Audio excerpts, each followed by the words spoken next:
Meus queridos irmãos e irmãs, queridos paroquianos da paróquia, Senhor bom Jesus do Horto, queridos irmãos e irmãs que têm ou que terão acesso a este vídeo.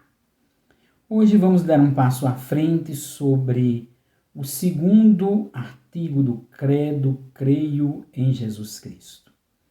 E vamos falar sobre aquilo que é a verdade fundamental da pessoa de Jesus Cristo, verdadeiro Deus e verdadeiro homem. Este é o acontecimento único e total singular da encarnação do Filho, que Jesus Cristo é verdadeiramente Deus e verdadeiramente homem. Não obstante, apareceram, portanto, heresias que quiseram combater esta verdade de fé.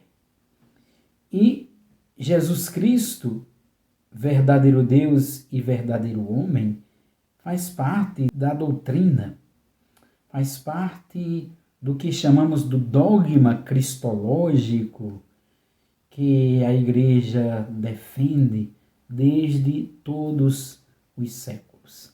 Então, a primeira heresia, ou as primeiras heresias, melhor dizendo, mais do que negar a divindade de Jesus, negavam, portanto, sua humanidade. Desde os tempos apostólicos, a fé cristã insistiu na verdadeira encarnação do Filho de Deus. O Verbo se fez carne e habitou no meio de nós. Mas desde os primeiros séculos que as heresias começaram a questionar esta verdade de fé. No século III, a Igreja teve que afirmar contra Paulo de Samósata, em um concílio reunido em Antioquia, que Jesus Cristo é o Filho de Deus por natureza e não por adoção. Portanto, a Igreja combate esta heresia chamada adocionismo, que insistia em dizer que Jesus era Filho de Deus apenas por adoção. O primeiro concílio ecumênico de Niceia, em 325, confessou em seu credo que o Filho de Deus é gerado, não criado, consubstancial ao Pai, como nós já falamos em diversos vídeos nessa escola da fé. E, portanto, condenou o arianismo, que afirmava que o Filho de Deus veio do nada e que seria uma substância diferente da do Pai. O arianismo, portanto, não aceitava que Jesus tivesse a mesma substância ou a mesma natureza divina, que é a natureza do Pai. Então a Igreja condenou esta heresia no Concílio de Niceia.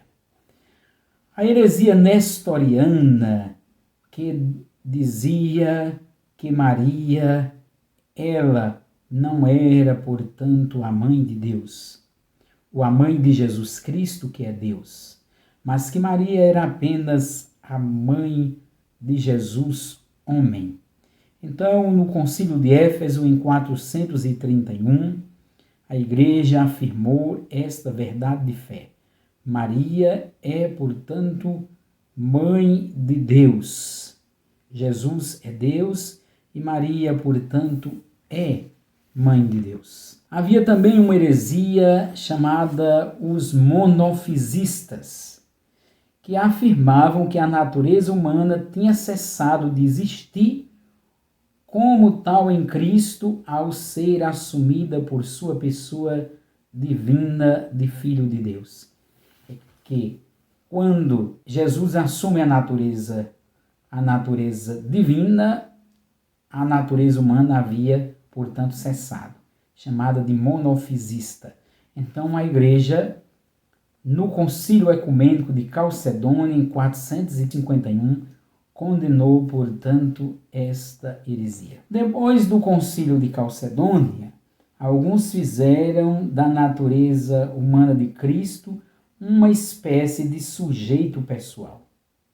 Contra eles, a propósito de Cristo, o concílio ecumênico, portanto, disse: não há senão uma única hipóstase ou pessoa, que é nosso Senhor Jesus Cristo, um da Trindade. Na humanidade de Cristo, portanto, tudo deve ser atribuído à sua pessoa divina, como ao seu sujeito próprio. Não somente os milagres, mas também os sofrimentos e até a morte. Aquele que foi crucificado na carne, nosso Senhor Jesus Cristo, é verdadeiro Deus, Senhor da glória e um da Santíssima Trindade. Portanto, a Igreja confessa que o crucificado é o ressuscitado. O Jesus de Nazaré é Jesus, o Filho de Deus, o Cristo, portanto, da fé.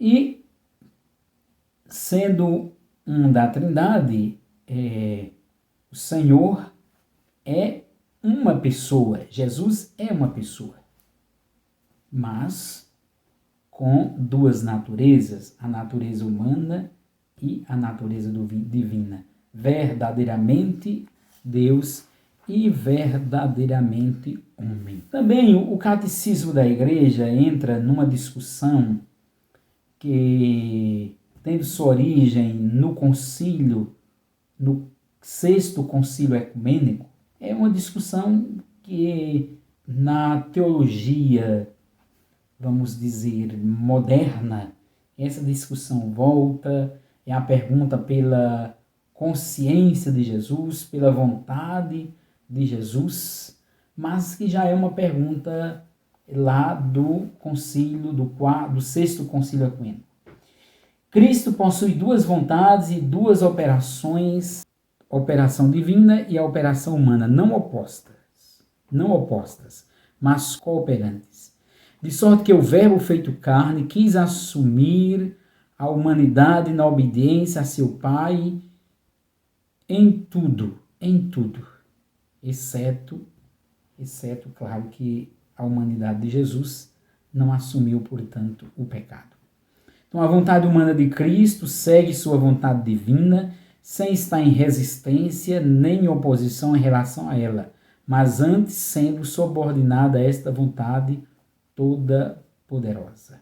Podemos dizer que o verdadeiro corpo de Cristo é um corpo santo, A Igreja reconhece como legítimo que ele seja, portanto, Jesus representado em imagens sagradas. Visto que o Verbo se fez carne assumindo uma verdadeira humanidade, o corpo de Cristo era, portanto, em razão disto, o rosto humano de Jesus pode ser desenhado, pode ser, portanto, aparecido ou reconhecido em imagens. Jesus conheceu-nos e amou-nos durante toda a sua vida. E esta imagem do amor de Jesus é chamada do coração do Verbo encarnado. O coração de Jesus é considerado o principal sinal e símbolo do amor com o qual o Divino Redentor ama eternamente o Pai e, portanto, ama a todos os homens. Então, é um resumo daquilo que o catecismo coloca como as heresias. Eu chamo a atenção porque muitas vezes também essas heresias, elas são como que tem um desdobramento nos nossos dias. Pouco por vez a gente vê alguém querendo enfatizar um Cristo glorioso, esquecendo do Jesus de Nazaré, ou enfatizar um Jesus crucificado, o sofrimento de Jesus, e não reconhecer que o Cristo é glorioso, que o Cristo, portanto, ele é o vitorioso. Então é preciso que estudemos bem a pessoa de Jesus, para não desfigurar a pessoa do Filho, para não desfigurar a pessoa de Jesus. que proclamamos como verdade de fé, verdadeiramente homem e verdadeiramente Deus. Que o Senhor nos ensine a contemplar, porque o Verbo de Deus se fez carne e habitou no meio de nós. Louvado seja nosso Senhor Jesus Cristo.